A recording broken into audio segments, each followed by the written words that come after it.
네, 배움에 목말라 있는 여러분, 진심으로 환영합니다.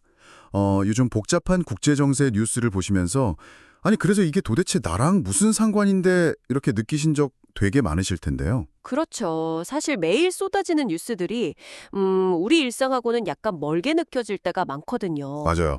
그래서 저희가 오늘 대화를 준비했습니다. 오늘이 정확히 2026년 5월 4일 월요일이잖아요. 바로 지금 이 순간 미국의 도널드 트럼프 대통령이 중동에서 아주 엄청난 움직임들을 보여주고 있습니다. 네, 특히 호르무즈 해역과 이란을 둘러싼 군사, 외교적인 정책들이 아주 긴박하게 돌아가고 있죠. 네네. 그래서 오늘 우리가 파헤쳐볼 핵심 자료가 바로 이겁니다. 트럼프 대통령의 중동 정책 이면에 숨겨진 전략적 의도를 분석한 최신 정보 분건이죠. 이 문건이 흥미로운 게요. 겉으로 보이는 군사 행동이랑 그 뒤에서 움직이는 외교, 그리고 경제적 계산까지 아주 정교하게 다 연결해서 분석하고 있거든요. 아, 기대되네요. 자, 이 내용을 하나씩 풀어볼까요?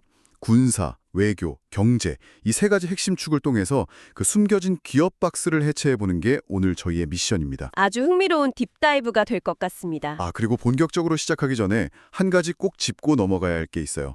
저희는 오늘 다루는 자료에 등장하는 어떤 정치적 발언이나 좌우파적인 시각에 대해서 어떤 입장도 지지하지 않습니다. 네, 철저히 중립적인 입장에서 접근하는 거죠. 맞습니다. 오직 제공된 원문 자료의 팩트와 논리, 그 메커니즘 자체만 객관적으로 전달해 드린다는 점 여러분 꼭 기억해 주셨으면 좋겠네요. 현상을 분석할 때는 도덕적 판단을 배제해야만 진짜 전략적 의도를 볼 수 있으니까요. 자, 그럼 바로 바다 위 상황부터 살펴보죠. 문건의 첫 번째 핵심 내용인 프로젝트 프리덤입니다. 네, 미 중부사령부가 이미 통항로 개방에 착수했다는 아주 긴박한 내용이죠. 맞아요. 그러니까 호르무즈 해역에 고립된 제3국 선박들이 안전하게 빠져나올 수 있도록 미군이 직접 군함을 보내서 호위하겠다는 거잖아요. 뉴스피드만 보면 와, 미국이 무고한 배들을 구해주는구나 이렇게 생각하기 쉬운데요. 표면적으로는 완벽한 인도주의적 작전처럼 보이죠. 그러니까 이 상황을 제가 좀 비유해 보자면요. 막 갱단들이 총 들고 대치 중인 엄청 위험한 골목길이 있는데 거기에 갇힌 시민들을 구하려고 세계에서 제일 중무장한 경호원이 직접 호위하면서 길을 터주는 거랑 비슷하거든요. 오, 아주 찰떡 같은 비유네요. 네. 근데 이게 겉보기엔 되게 멋져 보이지만 동시에 완전 불씨에 기름을 붓는 격 아닐까 싶어요. 네, 이 상황에서 매력적인 지점은 바로 이란의 반응입니다. 이란이 지금 미국의 이런 작전을 명백한 휴전 파괴라고 규정하고 있거든요. 휴전 파기요.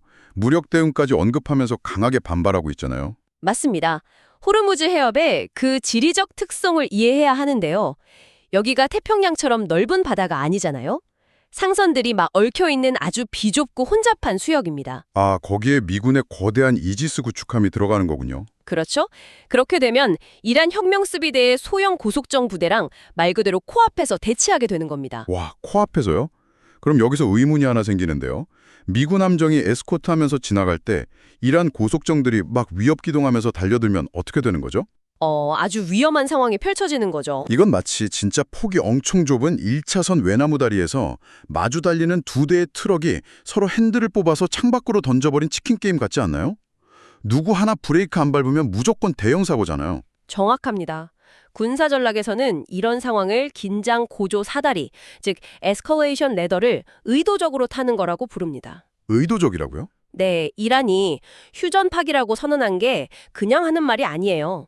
미국 함정이 이란 영해에 근접했을 때 이란이 방어용으로 대함 미사일 레이더만 딱 켜도 미국은 그걸 적대적 교전 의도로 보고 즉각 예방 타격을 할 수 있거든요. 아, 방호 시스템만 켜도 바로 자동 반격의 트리거가 될 수 있다는 거네요?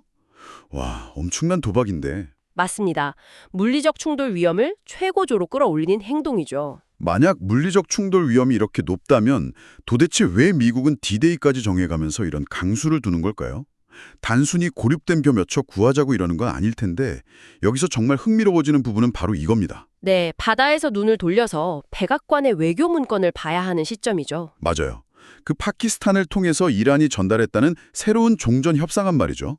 무려 14개 항목이나 되는 평화안이잖아요. 이란 역시 체면을 구기지 않으면서 출구 전략을 찾고 싶어 한다는 명백한 신호입니다. 제3국인 파키스탄을 중재자로 내세운 것도 그 이유고요. 그런데 저는 여기서 트럼프 대통령의 반응이 진짜 이해가 안 갔어요. 상대방이 먼저 대화하자고 제안을 했잖아요. 그럼 최소한 그래, 검토는 해볼게 하면서 여지는 남겨두는 게 정상적인 외교 수순 아닙니까? 보통은 그렇다고 생각하기 쉽죠. 그런데 트럼프 대통령은 이란은 아직 충분한 대가를 치르지 않았다면서 마치 승전국이 요구하는 수준이라며 단칼에 묵살해버렸단 말이죠. 협상을 하자는 쪽이 이란인데 왜 이렇게 압박만 하는 걸까요? 이것을 더 큰 그림과 연결해 본다면 이게 전형적인 트럼프식 협상술이라는 걸 알 수 있습니다. 트럼프식 협상술이요? 그게 구체적으로 어떤 건가요? 협상 이론에서 앵커링 전략이라는 게 있거든요. 만약 미국이 이란의 그 14가지 조항을 테이블 위에 올려놓고 이건 고치고 저건 받아들일게 이런 식으로 협상을 시작하면 어떻게 될까요? 아, 그러면 애초에 이란이 설정해놓은 14가지 위제안으로 끌려 들어가게 되는 거네요. 이란이 쳐놓은 울타리 안에서 싸우는 거니까요? 바로 그겁니다. 트럼프 대통령이 그걸 승전국의 요구라고 비꼰 이유는 이란이 던진 그 기준점, 닻을 아예 바다 밑바닥으로 가라앉혀버린 거예요. 와, 그러니까 논의할 가치도 없다. 협상룰은 우리가 처음부터 다시 세운다. 이렇게 판을 엎어버린 거군요. 네, 맞습니다. 외교적 협상을 진행하는 동시에 바다에서는 프로젝트 프리덤 같은 극단적인 군사 압박을 병행하는 거죠. 아하, 단기적으로 빨리 타결하려는 게 아니라 장기적인 기싸움을 통해서 미국에 훨씬 유리한 조건을 이끌어내려는 거였네요. 정확합니다. 군사적 공포와 외교적 묵살을 동시에 써서 양자태기를 강요하는 겁니다. 그런데 여기서 끝이 아닙니다. 군사와 외교적 압박의 궁극적인 목적지가 결국 어디를 향하고 있느냐? 이게 진짜 중요하거든요. 궁극적인 목적지요. 어딘가요? 결국 모든 것은 돈, 즉 경제와 국내 정치로 연결됩니다. 경제요. 그 트럼프 대통령 최근 연설 발언이 생각나네요. 미군이 이란 선박 장악하고 원유 압수한 걸 두고 이게 다 수익성 있는 사업이다. 프로피터블 비즈니스다. 이렇게 말했잖아요. 네, 아주 파격적인 발언이었죠. 저는 진짜 그 대목에서 제 눈을 의심했어요. 아니, 국가 안보가 걸린 심각한 외교 갈등 상황을 두고 수익성 있는 사업이라고 표현하다니요. 이건 마치 국제 분쟁을 무슨 기업들 간의 적대적 M&A로 취입하는 거 아닌가요? 네, 위화감이 들 수밖에 없죠. 그렇다면 이 모든 게 대체 무슨 의미일까요? 왜 굳이 그런 비즈니스 용어로 쓴 걸까요? 이 지점은 아주 중요한 질문을 던지게 합니다. 이 발언은 결코 즉흥적인 실언이 아니거든요. 철저하게 계산된 두 가지 효과를 노린 겁니다. 첫 번째는 국내 정치적 목적이죠. 아, 우리가 적의 배를 압호해서 공짜 기름을 빼앗아 왔다. 남는 장사다. 이렇게 구체적인 성과를 과시하는 거군요. 그렇죠. 대다수 유권자들한테 호르무즈 해협의 지정학적 의미, 이런 건 너무 추상적이잖아요. 피부에 안 와닿죠. 하지만 돈을 벌어왔다고 하면 확 결집이 되거든요. 복잡한 외교 문제를 유권자들이 아주 이해하기 쉬운 돈 문제로 포장해서 지지층을 모으는 거네요. 그럼 두 번째 효과는 뭔가요? 이게 훨씬 더 실질적이고 무서운 건데요. 바로 중동 긴장으로 급등한 유가 문제, 그리고 물류망 보호를 통한 인플레이션 방어입니다. 아, 인플레이션. 사실 상식적으로 생각해보면요. 배 한 척 납포해서 원유 팔아봤자 미군 하루치 작전 비용도 안 나올 텐데 그걸 수익성 있는 사업이라고 부르는 건 좀 오버 아닌가 싶었거든요. 맞아요. 원유 자체의 가치만 보면 푼돈이죠. 여기서 수익성이라는 단어의 진짜 의미는 그 원유 매각 대금이 아니라 리스크 프리미엄의 통제에 있습니다. 리스크 프리미엄이요. 그 메커니즘을 좀 자세히 설명해 주시겠어요? 호르무즈 해협이 전 세계 원유의 20%가 지나가는 길목이잖아요. 여기에 긴장이 고조되면 당장 해운사들의 전쟁 위험 보험료가 천정부지로 솟구칩니다. 아, 로이드 같은 해상 보험사들이 보험료를 확 올리겠네요. 네, 그럼 원유 운송 단가가 급등하고 배가 하루만 묶여 있어도 수백만 달러씩 지연 비용이 발생하죠. 와, 그 지연 비용이 결국 파도처럼 우리 일상으로 밀려오는 거잖아요. 트럭 물류비 오르고 마트 물가 오르고 최종적으로는 청취자 여러분이 주유소에서 넣는 기름값까지 폭등하는 거고요. 바로 그겁니다. 미국 정치에서 가장 무서운 적은 이란 미사일이 아니라 유권자가 체감하는 물가 상승이거든요.